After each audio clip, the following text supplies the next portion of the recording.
makakausap po natin ang spokesperson ng OCD na si Mr. Juni Castillo. Mr. Juni, magandang umaga po sa inyo. Si Angela Lagunsad Castro po ito. Magandang umaga, Angela. Magandang umaga, Manong Ed. Opo, ay kinakailangan po talaga na maghanda po ating mga kapatid dahil dito sa papalapit na super typhoon na Uwan. Ngayon po sa inyong opisina, ano po yung mga instruction po natin na mga paghahanda dito po sa mga maapektuhan na lugar? Opo, dito nga po sa Bagyong Uwan na ang sinasabi ng Pag-asa, ito ay mas malakas kumpara sa Tino. So ibig pong sabihin, mas iba yung paghahanda ang dapat nating gawin. And we are just looking at 2 days po na paghahanda. Ito nga pong sa ngayong araw na ito and then bukas. Even bukas ang sinasabi ng Pag-asa ay dapat pong na magagawa na natin yung mga paghahanda.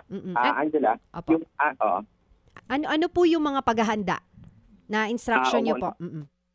Opo. Sa ating po mga kababayan, at saka ito rin yung pinag-usapan dito with NRIMC Chairperson Secretary Gibo at saka sa aming USEC po, si USEC Harold Cabreros. Kailangan po malaman ng bawat isa sa atin yung tatlong bagay po, saan, kailan, at gaano kalakas ang ulan at ang hangin na tatama dun sa lugar natin. Magkakaiba po kasi siyempre, pero mahalaga po yung tatlong yon na malaman natin kasi dun din po natin malalaman kung kailan ba tayo dapat wala na doon sa lugar natin kung tayo ba ay kailangang lumikas. Ang tinitingnan po kasi natin dito, unang-una, hindi natin pwedeng gamitin yung basehan na hindi pa tayo binaha sa lugar na ito, so safe pa tayo dito sa lugar na ito. Kung mapapansin po natin, maraming mga lugar, itong mga recent bagyo, kasama na po itong Tino, may mga lugar na hindi pa naman binaha dati, pero binaha na ngayon, especially urban areas.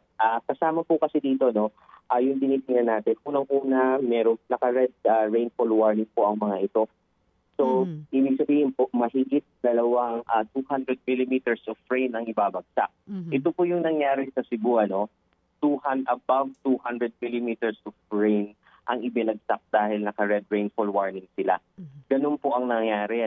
So, nakita po natin yung epekto nito. So, doon po sa mga areas, yes, Opo. So, ngayon po ba, having said that, ay sinasabihan na po ba natin yung ating mga LGUs affected areas po na ngayon pa lang magsagawa na ng preemptive evacuations, especially doon sa mga high-risk areas?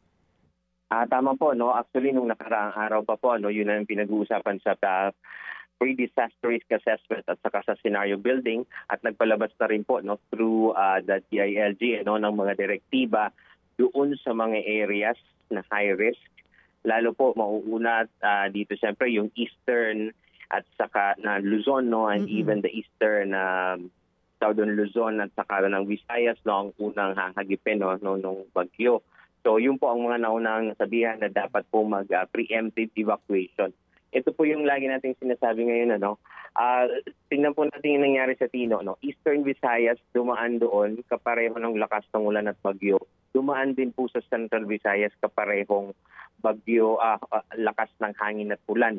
Pero nakita po natin iba yung nangyari doon sa Central Visayas, iba rin yung nangyari sa Eastern Visayas. So mahalaga po talaga na nag-preemptive evacuation kung identified yung inyong barangay na naka-red rainfall warning or kahit orange rainfall warning at saka listahan din po ng DENR, yung MGP. Nagpapalabas po ng listahan ng mga barangay na high risk for rain-induced landslide at saka flooding. Okay, so we understand po na ang tinutumbok po ng bagyo na to ay ang Aurora, Tuguegarao at Cagayan area, pero sabi nyo nga po importante na ma-monitor din natin yung rain band po ng epekto po nitong bagyo na ito. So ang tanong din po dito yung ating mga rescue equipment at manpower, ay ito po ba ay sapat para po sa paghahanda natin?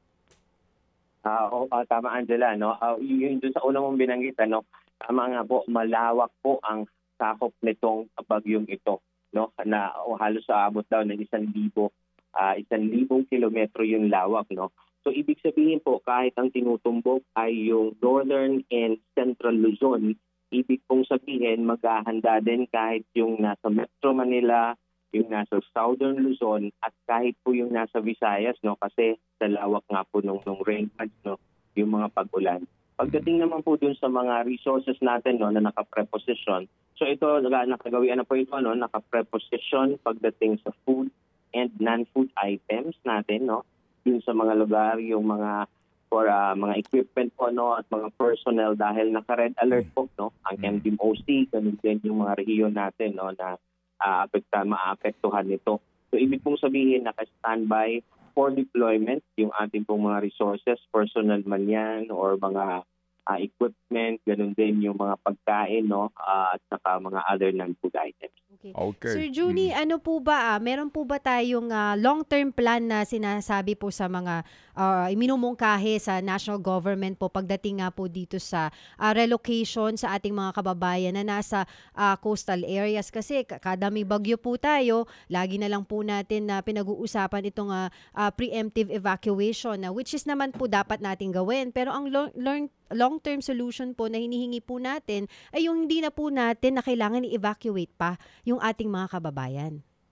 Tama, Angela, no? Marami tayong mga settlements, no, mga kabahayan o mga struktura na nandun talaga sa mga hazard-prone areas, no? Kaya kung titingnan nga natin, pinopromote natin yung Hazard Hunter PH, no, ng DOST. Kasi doon makikita, no, kung babahain pa or ano pa yung mga exposure natin, no.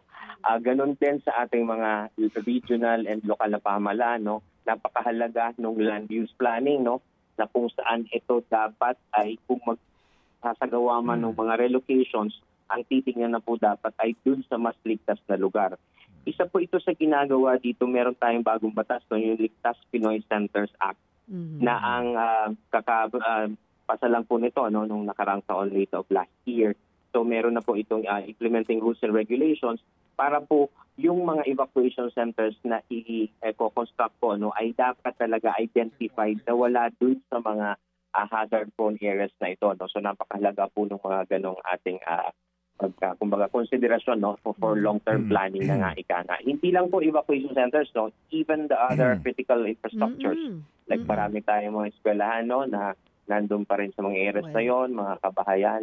So yung ganun po. Opo. And then, Well, of course, the flood mitigation, mga flood mitigation projects natin, siyempre na dapat nakaplano. Well, harinawa, yan po ay sana matupad na kasi parang bata pa lang po ako, naririnig ko na po yung mga plano. Pasensya na po, but of course, we want to know po para po yung ating mga kababayan ay ligtas naman po talaga sila in the future. So, Sir Juni, salamat po sa inyo pong panahon at ang aming pong dalangin nga ngayon na ang OCD, I'm sure memorasyon na po ito, no, yung pakipag-ugnayan sa mga LGUs sa adhikain po to minimize ito pong casualties sa paparating na napakalakas na bagyo. Sir Juni, muli ho kaming tatawag, sir.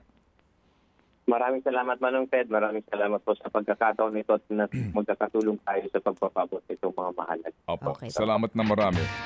Mga kapatid, brothers and sisters, saan ka pa? Dito na tayo sa totoo. Dito na tayo sa True FM. Mga kapatid, mag-subscribe and follow po kayo sa social media accounts ng True Network PH. Yan po kami. Hanapin nyo lang True Network PH, Facebook, Instagram, YouTube, TikTok, and podcast. Mapa-Apple or Spotify man yan, mahahanap nyo kami. Lahat ng mga napapanood at napapakinggan nyo po sa programa, nasa social media accounts namin yan. So, paano mga kapatid? See you sa social media! Ito tayo sa totoo, tunay at tapat.